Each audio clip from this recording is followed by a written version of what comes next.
All right, everyone. It's been a minute. My name's Jackson. Still named Jackson. We're in a new room, new place, new year, new struggles, new problems, but that's not what we're here to talk about. Kind of, maybe. I've decided in lieu of recent Astros games and struggles that I'm going to try to document every Astros game that I watch in terms of like this year, 2026 year. And luckily enough, we're not that far into the year where it's not like I'm doing 10 games. I think this tonight was game 14, so we still have a lot to go. And I figured now would be a good time to just kind of talk about some problems, what I've noticed, things that I like, things that I don't like, and maybe go over some players too. So thank you for watching. If you are watching somehow, some way, um, this might become a full-time thing. I don't not like a full-time thing as like a job, but like a kind of like I'm gonna try to do it, as much as I can. If it blows up, fun, nice, sweet. If it doesn't, well, I never expected it to anyway. So it's a win-win. So let's get into it. Game 14. Well, we'll start at the whole season so far, or at least the most recent things that I've noticed. And the most recent thing is this team does not have pitching in the slightest available, at least. Oh, but they have Hunter Brown. Hunter Brown, top three Cy Young in 2025. First of all, 2025. Second of all, you would think that, but he's hurt with a right shoulder strain, grade 2. I don't know exactly when it happened. From what I read, it was he felt discomfort after his start, 2 starts ago, for his last start, and originally was like a grade 1, and he was gonna miss like a week or two, and then upgraded to a grade 2, and now it's gonna be like 3 weeks. He would be the only pitcher that I felt confident with to start a game, help throw innings for this team. There is now not one pitcher on this roster that I look at and go, yeah, you can get me a good start and feel confident about it. There's one that I would prefer, and we'll talk about him in a minute. But there's nothing. There's not a soul on this team that can pitch that I think any Astros fan would feel confident with. The bullpen, well, the bullpen's bad. The bullpen had like one blow up, two blow ups that you look at, you solely blame that that person or the unit as a whole. Lately, it's been the starting pitching, and I have the Mariners. It's the first game of the first Mariners series of the year on. So just kind of, if you don't know what game 14 means, first game against the Mariners in the first Mariners series of the year, which we'll get to eventually. But the starting pitching as of late has been awful. And really starts, the one I noticed it was Christian Javier against the Rockies on the last game of that series. We got swept. He went 1 inning, and granted, he left with an injury. So, could he have gone more? Sure. But Christian Javier, I've been out on since the very beginning, since spring training.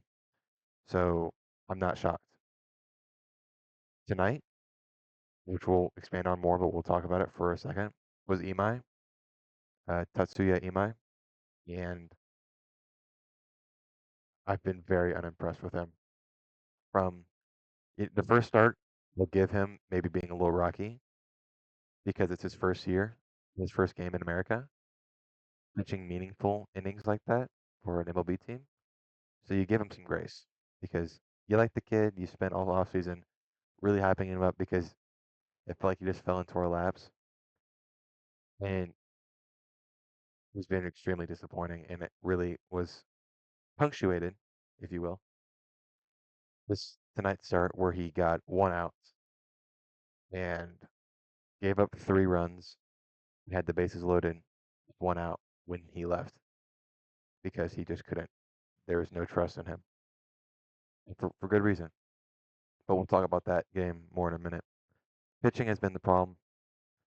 The only really great game that's been pitched by an Astros pitcher this year is Lance McCullers, who was that one name that I mentioned I would prefer over anyone else right now. I'm not really confident in. He went 7 innings, 7 really good innings. I forgot the line, but we'll look it up in a minute. Against the Red Sox. And looking back on it now, kind of being, a week later, almost 2 weeks later, you go, it was the Red Sox. Like a really bad offense, the Red Sox. Which, if we're playing the same logic, then Mariners have one of the worst offenses in the entire league, and they just dropped 9 on us. So anything can happen, kind of, you know.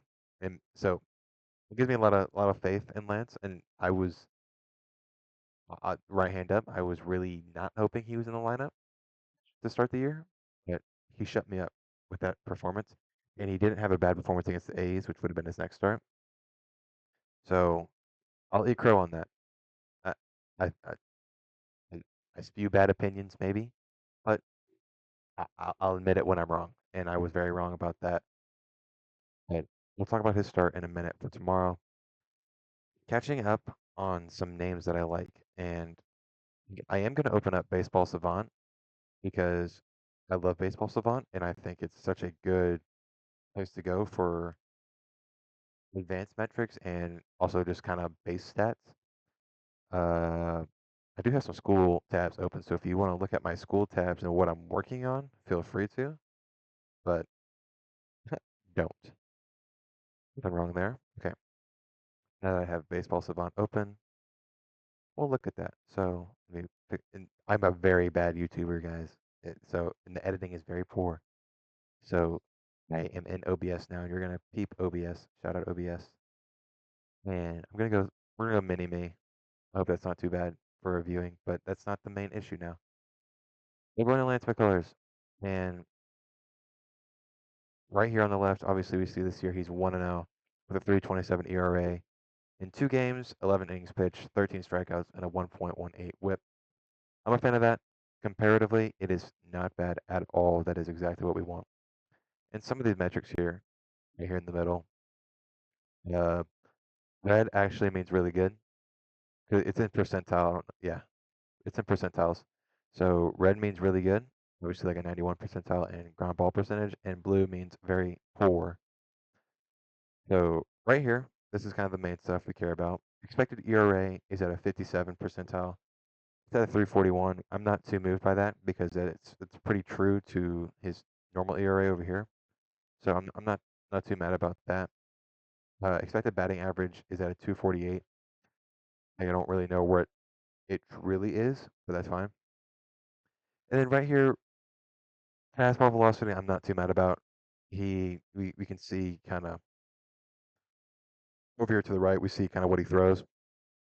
And the four seam is not primary pitch. A cutter and sinker, which I guess you could call fastballs, are, but cutter, like a fastball is supposed to move really fast. Sinkers and cutters definitely rely on a little more movement than speed. I think they are technically fastball variants, but they do move more. They cut and they sink. So I'm okay with the speed being down there. Average exit velocity does scare me a little bit, being at a 91.6 miles per hour off the bat. Faster obviously means harder to field, which means harder to get out. So I'd like to see that go down a little bit. But chase percentage is fine, 30.5. Obviously, he throws moves. Like I just said, cutters and sinkers move. Curveball, obviously. Change, obviously. And a sweeper, obviously.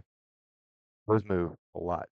So chase percentage maybe be a little higher because that's what his game is swing and miss. But that's fine. And a whiff percentage is essentially the same thing. It is the swing and miss or whiff is a bit higher at a 28.6. I'm fine with that. I think as the season goes on and more pitches get maybe where he wants more as he warms up into the season, I think that's going to be better. Strikeout percentage, awesome. 82 percentile at 31%. That's exactly what we want. Walk percentage, it's just under average percentile at a 50 or 49. You could use some work. Barrel percentage, and hard hit percentage kind of go the same. When people do hit him, they hit him hard. Like it's good contact and it comes off the bat fairly hard. So and it doesn't really necessarily mean that it's a certain type of ball. Like it's not necessarily a pop out or a fly ball or a line drive or a ground ball. It gets hard somewhere, which kind of leads me here. The ground ball percentage at 60% with guys like Carlos Correa and Isaac Paredes, uh, on the team. I really like that. The extension is not really that important. So he, I know it's really hard to say. Oh, it's not all red. He's a bad pitcher, or oh, it's not where we want it. I disagree with that. Uh, this is a fun name to look at right now. Jordan, kind of, he's the standard on the offense. Let's just look. Oh, okay. Let's just look at all the red here. Yes, this is the MVP. This is the MVP. Don't tell me anything other than that. He is the MVP. Look at this. I mean, I know we're talking about Lancer colors right now, but look at this. Look at this. This is insane. What he's doing right now. He he has 15 hits. He's batting 341, 516, and 750 with 5 home runs and a 1.266 OPS. And it's not like a one game sample size. This is what is it? 15. Nope, I'm an idiot. Huh. It's a lot of games. Not a lot, but it's enough games. So sprint speed, we don't look at that. You don't have to sprint when you hit home runs. We'll do a Jordan episode, I'm sure, but that's not the thing. Lance McCullers though is the topic because he's pitching tomorrow, and I'm very excited. I think if he can keep this up and give us solid innings, not just one inning or one out, but if he can go 5 or 6 tomorrow or more, 5 or 6 would be the standard. If he can go 7, my day would be made. That's something we really desperately need to see from a starter. Um, let's talk about tonight. Tatsuya Imai. This is I've never looked at his baseball savant page until just now, so this is a little eye-opening. Here's a fun one. Before we jump into all those, his season stats. He's 1-0 in the year. 7.27 ERA in 8 innings and 13 strikeouts and a WHIP at 2. So WHIP, for the people who don't know, is walks and hits per innings pitched. Essentially, base runners per every inning you pitch. So that says that he's given up about 2 base runners every inning, which is it's not good. It's not good. But like a 1 or just a sub 1 is really good, I think. And what's really interesting about this percentile is this top number, the expected ERA at 2.88, compared to the overall ERA at 7.27. That is about 4 point some change. That's 4.39 if I did the math correctly. Difference. I would guarantee that is the biggest difference in the MLB. That's insane. Right now, Baseball Savant is telling us that he should be pitching. His expected ERA based on what he's given up, the hits, the walks, all the things, all the numbers that they have accessible to them, and it's a lot of numbers. It's a lot of numbers. With all those numbers, it should be a 2.88 ERA, and yet he has a 7.27.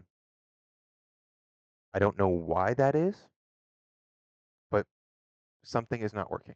Maybe it's a little bit of bad luck. It's probably exactly what that is. The BABIP probably expected batting average against is really low, and it's just not. Expected batting average, a 1.78. Nope, sorry, that's not what that says. A 0.178. And it's the 87th percentile. Don't know what batters are hitting. Well, I bet I can find that. What batters are hitting off of his pitches? Okay, right here. So the four seamer, the one he uses the most, is he's hitting batters are hitting .222. Same thing with the slider, and roughly the same amount of pitches thrown. He is getting lucky when it comes to sliders on batting averages on the sliders.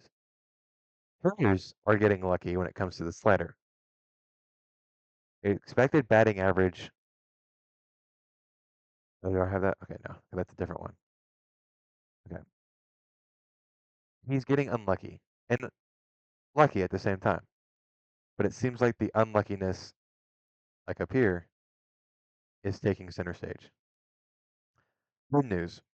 His whiff percentage and his K percentage are sweet. He has one of the best whiff percentages in the league at 41, which means that people are swinging and missing. And it is highlighted by the reverse slider. And sliders is if I'm a righty and I'm throwing it, it's breaking towards my glove. So if I'm a righty, my glove's on my left hand, it's breaking towards my left side. Opposite for lefties. If I'm throwing it lefty, then it's going to come to my right. So his slider, for whatever reason, I'm not smart enough to understand gyro spin, which is what that is. And when he throws it as a righty, it should break left. His breaks right.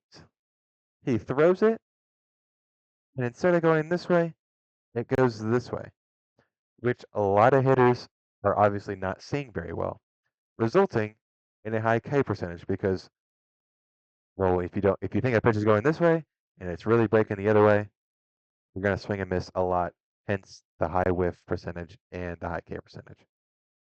This is also very alarming.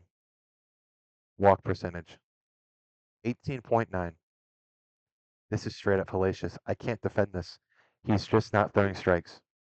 It's hellacious. I don't know how many walks he's given out. I'm sure we can find it. Okay.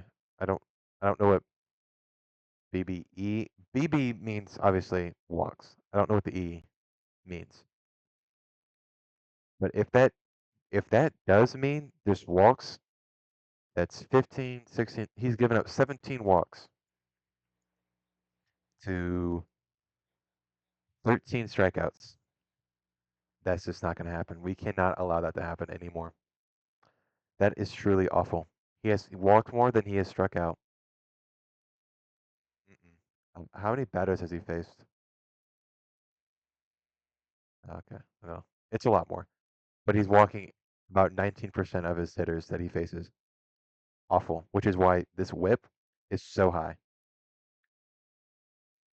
Everything else is fine. Extension, extension's all about, kind of where you throw the ball, where you release the ball. So if I am winding up here and I throw it here, my extension is going to be really low.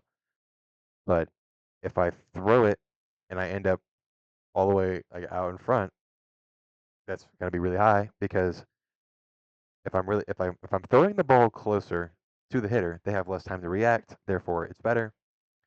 Which is why like a guy like Spencer Arrigetti's is going to be very high, guaranteed. Let's see that. Let's see if I'm right. Let's see how much ball I truly know. I know a lot of ball. I know a lot of ball. Look at this, 96 percentile. God, sometimes my ball knowledge is just makes me so happy that I know so much. But right now, we'll worry about this. There is positives to take from this. Obviously, there's a lot of red here, but there's a lot of blue where you would expect it to be not blue. Mainly the walks and the chase. I think that will get better. It's hard to tell now. Tomorrow is a brand new day. Today had some really positive things. Jordan went yard again. Who doesn't love a Your bomb? Christian Walker is another name that I really like, who I didn't think I'd like this year. And I'm a big fan of his work, and I love that he came into this year ready to be better and prove that he is better than last year. He's one of the best hitters on the team. Altuve is still cooking. Pena is getting there. And well, Isak will get to my last point. Right now, what this team needs is pitching. When when you have to decide on something, it needs to be based off need. When it comes to like a trade or signing a player, need. What does the Houston Astros need right now more than anything? It is pitching. What is the one thing the Houston Astros right now probably don't need? If you said infielders, you'd be correct. What do the Astros have too much of right now? If you also said infielders, you are correct. Right now, I would be shopping Isak Paredes for a high level starter. Maybe not a high level. The thing with Isak is you're not going to get a high level starter for just Isak. So you're going to need to package him up with a prospect or someone else on the major league roster and bow my head and pray with me that Yainer Diaz finds his way into a trade because I don't want this man on my team anymore. And I know we said Isak would be the last talking point, but I have to see what this baseball savant looks like. I haven't looked at this year. I can't believe my eyes. I cannot believe what I'm looking at. What am I looking at right now? He does nothing good. Don't The K percentage is actually what surprises me the most. Look at all this blue. And the K percentage being so good is what surprises me. I'm shocked that that's a thing. Square percentage, okay, I guess. It's important, it is, but okay. Whiff percentage, kind of surprising, but I guess. Chase percentage, which aka chase percentage, is swinging at pitches, making contact or not, that are outside the strike zone. He does that 40.5% of the time. 40.5% of the time, pitches outside the strike zone, he swings, which is the exact opposite of what he should be doing. Hard hit percentage is at a 7 percentile. 25% of the time, he's hitting it hard. That's awful. He's not barreling up the ball. He's not. He does not barrel up the ball at all. Wow. That's atrocious. Expected slugging. But this is so awful. I can't believe what I'm witnessing. He's slugging 240. Can we just do a Jordan comparison? Like MVP level slugging. And I know it's going to be a little different because he's the MVP, but slugging. What's he slugging right now? Jordan is slugging 750. His expected slugging is 806. Yainer Diaz was at 240. Yainer Diaz expected slugging is at 240. Oh my Lord in heaven. Expected batting average is lower than what he is actually. He's getting lucky and he's putting up these numbers, y'all. Let me rephrase that. Not rephrase it. Let me say it again. Yainer Diaz is getting lucky when these are his numbers. Let that sink in. Come on, Sink. You're good. Come in. I cannot properly express how much I want this bum off my team. Christian Vasquez has been more than useful, and he showed that tonight. Christian Vasquez. I know this started with Isak Paredes and how we should trade him. This is absurd. I'm not saying Christian Vasquez is going to be all red, but it's going to be better than this. He may not even be qualified because he hasn't played that much. Come on, Christian. Look at this. He's not qualified. So, but I think that's just simply because he hasn't played that much, and I think that's not really a fair comparison. His expecting batting average is 263. He is batting. He's currently batting 348, and so obviously the expected batting average is going to be lower than 348 because 348 is some of the most insane thing ever. But guys, it's night and day.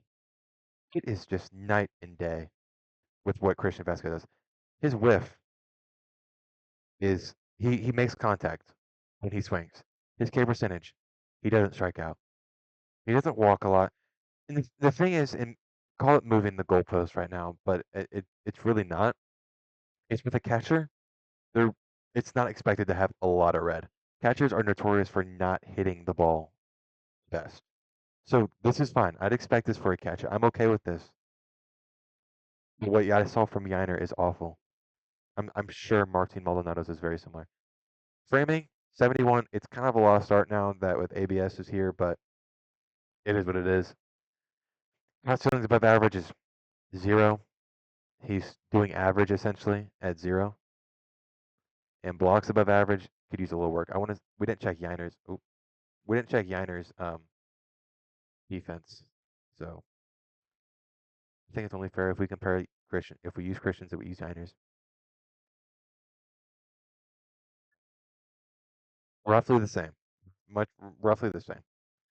This is what's hurting. And the good news is the pictures is awful too. He's like not that bad. Like he's not that bad to have in a lineup only because everyone else in the lineup is awesome right now and performing better than they ever could. Cam Smith, Jordan, Altuve, Christian Walker, some names. But Yainer Diaz will be in the lineup tomorrow, and I will lose my mind when that's the thing. Some other things. What was the other thing I was going to say? Some other things, and I just don't remember what I was going to say. I want to see Martin Maldonado's. They have it. They hello typing Martin Maldonado. I wonder if I can go year by year on what this bum was doing. And if it's higher than Yainer Diaz, we owe Dusty Baker an apology. Oh, okay. Yikes. Okay, I can't speed this up. You get the idea. Look at the defense for Yainer. Oh my God, I'm sorry, Freudian slip. Look at this offense from Martin.